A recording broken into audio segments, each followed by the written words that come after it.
Oral, we have a big problem in this country. We have an economic problem in this country, and we have a social problem in this country.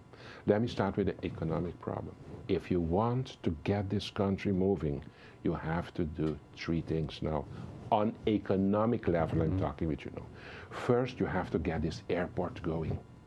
Secondly, you have to get the hotels going. And thirdly, you have to get your GB going. You have to protect your national GB company. If you have no power, you have no country. So we have to fix our airport as fast as possible. We have to make sure that our hotels come back. And thirdly, we have to make sure that we protect and make sure that our GB becomes a stable, powerful organization, power plant for our nation. That is on economic level. If we go to the social level, there are for me a few issues that I'm very worried about. First for me is the housing. We do not have enough social housing for the community of St. Maarten. You do not want to know how I'm fighting behind the screens to get this project going. The roofing project, you know how many blue tarps we still see after so many months after Irma. You know, it pains me in my heart if I drive on the island and see how many tarps we still have on this island. Why? So we need the social housing. Is socially a problem. The roofing is a problem. The unemployment, Oral, that is a big problem now. So we have to secure the companies that we have now. And the fourth one, Oral, is the poverty on this island is unacceptable for me. And what I am in a fight with the Dutch.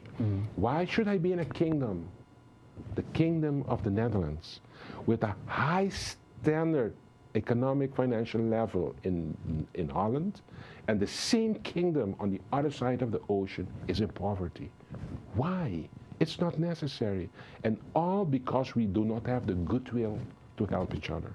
And that pains me, and I'm fighting a lot with that behind the screens. So for me, Oral, on social level is the social housing, roofs, unemployment, and see how we get through with the poverty of this island, because it's a killer for our island. The poverty is in fact, it's increasing. Incredible. Yeah, and it's bad, because when you look at St. Maarten, it looks like there's no poverty, but that's not true. You know, we do a pretty good job of covering up our problems, but it's an enormous problem. The power of development of your country depends on the percentage of poverty of your community. If you have a large part of your community in poverty, it's going to hamper your development as a country. People don't understand that. You have to get people out of that poverty. You have to help them economically, that everybody can spend, that can make a decision, can educate their kids. And once you have that, you can start thinking about a country, because we are a country. But we're going to become a stronger country if we can educate our people, get them out of poverty, and make the country strong for the future. Because at the end of the day, we are heading to independence. I can tell you that. But it's not going to happen now. We cannot continue in the situation that we are now. But we have to start working on our poverty, work on the education of our people, make them more secure with a good income end of the month, that everybody can make free choices, educate their kids, and then we're going to start with a good foundation for our community.